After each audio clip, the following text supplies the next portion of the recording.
One of my favorite courses to teach at Hong Kong Baptist University is Happiness East and West. Hello, my name is Mark J. Boone. I'm in the Religion Philosophy Department at Hong Kong Baptist University, and I'm here to introduce a course I teach for the department.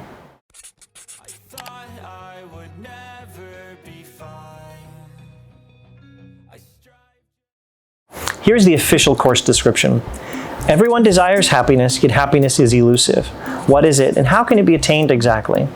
There are at least two senses of happiness. Happiness as a state of mind, a psychological concept, and happiness as well-being, a life that goes well for the person leading it. This interdisciplinary course investigates the nature of happiness and people's pursuit of it among civilizations in the East and the West. Interwoven with discussions from psychology, biology, politics, economics, philosophy, and religion across history and continents, this course aims to enhance students in interpretive, critical, and reflective discussions to establish their own values and views toward a good life. Topics include subjective and objective theories of well-being, relations between well-being and morality, conceptions of happiness in the West, such as the Aristotelian, the hedonist, the materialist, and the existentialist, and conceptions of happiness in the East, such as the Confucian, the Taoist, the Buddhist, and the Hindu. We all want happiness, but happiness is elusive, meaning that it eludes us. We are chasing it, but it escapes us. It's difficult to catch. We need to know what happiness is and how we can get it. Some very influential traditions have worked hard to figure this out, including in the East, Buddhism, Taoism, and Confucianism, and in the West, Aristotelianism, medieval Christian philosophy, and modern Enlightenment philosophy. The study of happiness is not just a matter of philosophy and religion. Happiness is a topic of study in biology, politics, psychology, and economics as well. When I teach the course, we start off with an interdisciplinary look at some aspects of happiness before moving on to Western and then some Eastern perspectives on happiness. We get a brief look at a new development in psychology, something called positive psychology. This is the study of positive character traits and other things that contribute to human well-being. It's a study of human flourishing with insights on things like the benefits of gratitude and having a fulfilling work life. Martin Seligman, one of those pioneer researchers in positive psychology, has written on the importance of virtues, listing virtues previously described by people like Confucius and Aristotle as important parts of the good life. One difference being that Seligman is researching these things using modern empirical methods. We also look at a field of study within economics called happiness economics. At the risk of oversimplification, I would say that the two main insights for happiness that are concerned with economics are first, that wealth is not all there is to happiness, and second, that it's not nothing either. Money does often make us somewhat happier than we would have been otherwise, but maybe it would be more accurate and precise to say that poverty tends to make us unhappy, and so fighting poverty is one way we can increase happiness, or at least decrease unhappiness. But wealth is certainly not all there is to happiness. Happiness economics is interested in that economic aspect of happiness. It's also interested in other things that can be traced to happiness that economists know how to track, like literacy rates and quality of health care. When I teach the course, I also like to give a brief lesson on some of the major theories about how to effectively fight poverty. And now let's look at some of those religious and philosophical perspectives. When I teach Happiness East and West, we look briefly at Taoism and Buddhism. We talk about the Buddhist strategy of limiting your desires in order to avoid disappointment, and the Taoist strategy of using minimal effort and natural means to achieve your goals.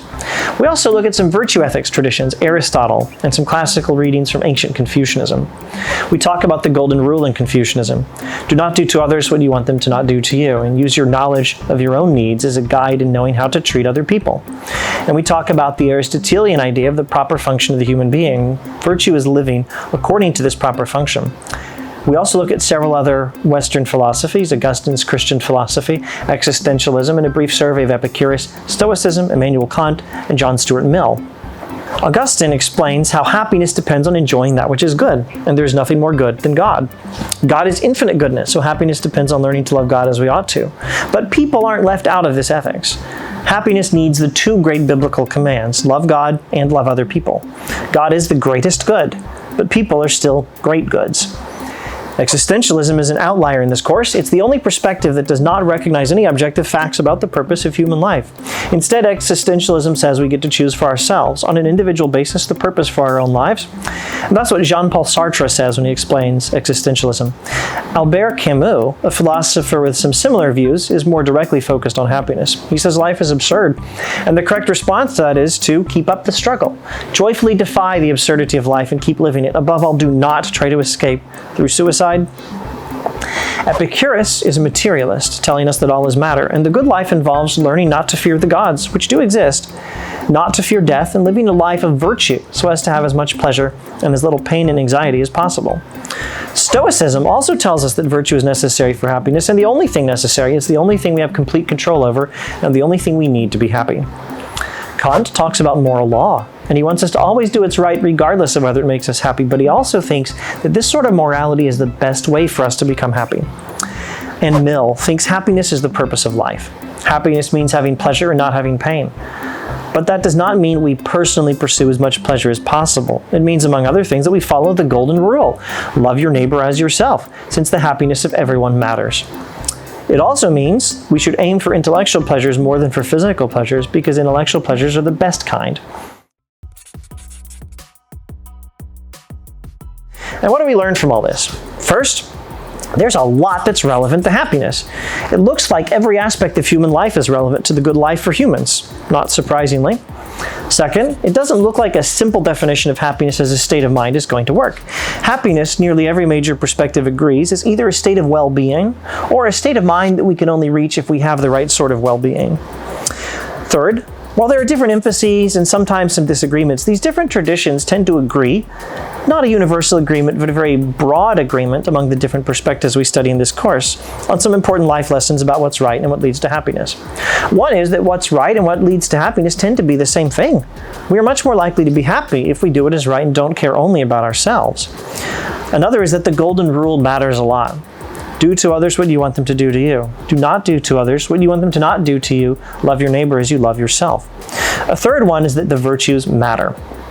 Virtues like wisdom, courage, justice, moderation, and humanity, or kindness, or Cantonese yan, or Mandarin ren. These virtues are central to the good life. And these are some of the things we study in Happiness East and West.